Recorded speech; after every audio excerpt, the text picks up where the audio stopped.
2 की शुरुआत में हम उसी आदमी को एक औरत से बात करते हुए देखते हैं जिसने पिछले एपिसोड में बार्टन को यानी फ्लाइन के अवतार की जान ली थी। मतलब कि ये आदमी इस अनजान औरत के लिए काम करता है। वो उस औरत से कहता है कि जैसे ही मुझे इसकी रियल आइडेंटिटी यानी कि फ्लिन का पता चला, वैसे ही मैंने उसे और उसके परिवार को मारने की बाउंटी को डार्क वेब पर डाल दिया। जैसे पोस्ट करने के कुछ वक्त बाद ही कुछ एक्स मिलिट्री सोल्जर्स के ग्रुप ने उसे एक्सेप्ट कर लिया, यानी कि अब तक उन्होंने अपना काम शुरू भी कर दिया होगा। और अब इसी बातचीत से हमें पता चलता है कि जिसे फ्लिन और बार्टन अभी तक एक गेम समझ रहे थे, वो असल में गेम नहीं बल्कि असली दुनिया है, जो कि उनकी टाइमलाइन और रियलिटी से अलग थी। वहीं दूसरी तरफ उन सोल्जर्स ने फ्लिन के घर पर हमला कर दिया था, जिनसे सामना करने के लिए बार्टन और उसके दोस्त तुरंत अपनी तैयारी करते हैं। दरअसल बार्टन और उसके बाकी साथी पहले आर्मी के लिए काम कर चुके थे। साथ ही उनके हाथ में हम एक ऐसी टेक्नोलॉजी भी देखते हैं जिसे ऑन करके वो किसी गेम की ही तरह अपने अंदर ऐसी सिचुएशन से निपटने के लिए कुछ स्किल डेवलप कर लेते हैं, जिस वजह से उन सोल्जर्स का सामना वो कर पा रहे थे। साथ ही उनके ड्रोन्स जो कि लगातार सोल्जर की लोकेशन को भी ट्राई कर रहे थे। इस वजह से बार्टन और उसके दोस्त बहुत ही आराम से उन सभी को एक एक कर मार पा रहे थे। मगर आखिर बचे हुए कुछ सोल्जर्स ने उनके ड्रोन्स को हैक कर लिया था। इस वजह से उन्हें सोल्जर की लोकेशन नहीं मिल पा रही थी, जो कि अंधाधुंध बार्टन और बाकी सब पर फायरिंग किए जा रहे थे। तभी वहां पर कॉर्नर की एंट्री होती है, जो कि वहां आते ही उन बचे हुए कुछ सोल्जर्स को मार गिराता है। और फिर बार्टन और कॉर्नर के बीच की बातों से हमें पता चलता है कि कॉर्नर पहले बार्टन के साथ आर्मी में था, लेकिन एक बुरे हादसे की वजह से कॉर्नर अपाहिज हो गया, जिसके बाद उसने खुद को बार्टन और बाकी सभी दोस्तों से दूर कर लिया। इधर फ्लिन भी इस हमले से काफी ज्यादा डरी हुई थी, जिस वजह से वो समझ चुकी थी कि ये सब रोकने के लिए उसे फिर से वापस गेम में जाना ही होगा। और अब इसी के साथ सीन फिर से 2099 की टाइमलाइन में शिफ्ट होता है, जहां हम वल्फ को उसके घर में सोते हुए देखते हैं, जिसे एक पुरानी घटना सपने में दिख रही होती है, जिसमें वल्फ एलिटा के पीछे काफी समय से था, क्योंकि उसे किसी ने एलिटा जिस कंपनी के लिए काम करती थी उसकी इंफॉर्मेशन लाने के लिए कहा था। जिनकी बातचीत से हमें पता चलता है कि ये सब किसी रिसर्च इंस्टीट्यूशन नाम की कंपनी के दरमियान हो रहा था।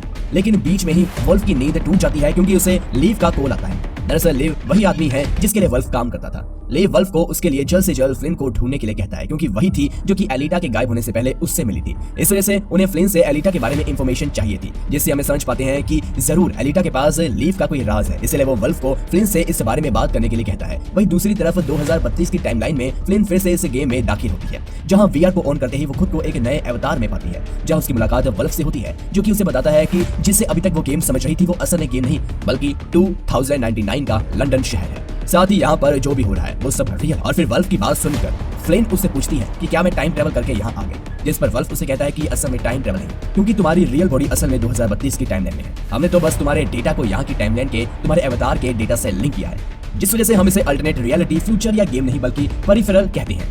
और यहाँ जो भी होता है उसका असर तुम्हारी दुनिया पर भी हो सकता है, अगर तुम चाहो तो।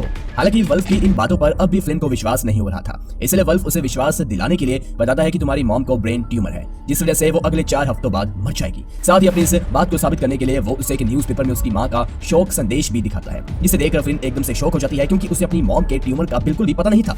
अब यहाँ पर वल्फ जाकर असली बात करता है। वो फ्लिन से कहता है कि तुम चिंता मत करो, हमारे समय में ट्यूमर का इलाज पॉसिबल हो चुका है, इसलिए हमने तुम्हारे टाइम में एक जानी मानी फार्मा कंपनी को एक वैक्सीन भिजवा दी है, जिसे तुम वहां जाकर कलेक्ट कर लेना और इससे तुम्हारी मॉम की जान बच जाएगी। और साथ ही पिछले दिनों तुमने यहाँ जो भी कारनामे एलिटा के साथ किए, उसके कारण डार्क वेब पर तुम्हारे और तुम्हारे परिवार को मारने के लिए बाउंटी रखी गई है, इस वजह से अब तुम पर आए दिन हमले होते रहेंगे, क्योंकि कल का हमला तो बस एक छोटी सी शुरुआत थी, और इन सब से अगर कोई तुम्हें निकाल सकता है तो वो सिर्फ मैं हूँ। बस इसके बदले मुझे तुमसे एलिटा के बारे में कुछ बातें जाननी है, क्योंकि तुम ही वो शख्स थी जिसके साथ वो गायब होने से पहले थी। अब ये सभी बातें फ्लिन को बिल्कुल भी समझ में नहीं आ रही थी, इसलिए वो उसे सोचने के लिए कुछ समय देता है, जिसके बाद फ्लिन वापस से अपनी टाइमलाइन में आ जाती है, जहां पहुंचते ही सबसे पहले वो अपनी मॉम से जाकर मिलती है, और उससे बातचीत के दौरान उसे पता चलता है कि सच में उसकी मॉम को ट्यूमर था, जिसके बारे में उन्होंने उससे छुपाया था। इसलिए वो तुरंत अपनी मॉम के लिए फार्मा कंपनी से वो वैक्सीन लेने के लिए जाती है, जो कि फ्यूचर से उसके लिए वल्फ ने छोड़ी थी, और उस वैक्सीन को लाकर वो अपनी मॉम को लगा देती है। इसके बाद वो फिर से फ्यूचर की टाइमलाइन में जाती है, जहां वल्फ उसकी मुलाकात लीव से करवाता है, जो कि उसे इस टाइमलाइन और पेरिफेरल के बारे में और भी बातें बताता है, और उसे एलिटा के बारे में पूछता है। साथ ही लीव फ्लिन से कहता है कि वो किसी तरह से उसकी टाइमलाइन में उसे $2.5 लाख ट्रांसफर करने वाले हैं,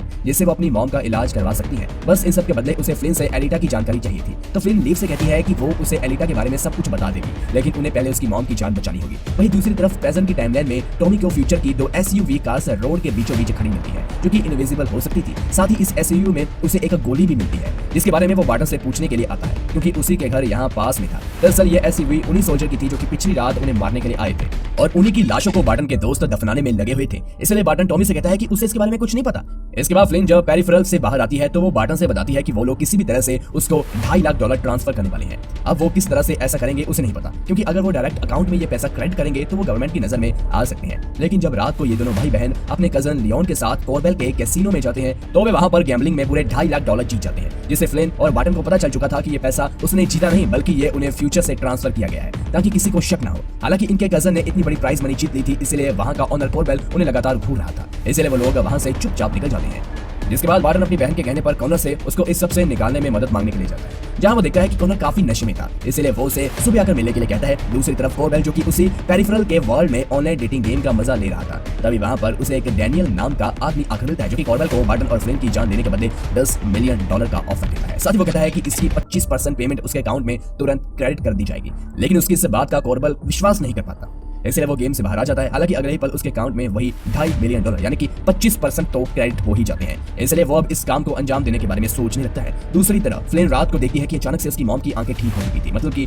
वो देख सकती थी, और ये देखकर उसे काफी खुशी होती है। साथ ही वो ये भी समझ चुकी थी कि जो वैक्सीन उसने अपनी मॉम को दी थी, उसने ही ये सब किया है, मतलब कि वो वल्फ ने उसे जो भी वादा किया था उसने वो पूरा कर दिया। जिसके साथ ये एपिसोड यहीं पर एंड हो जाता है।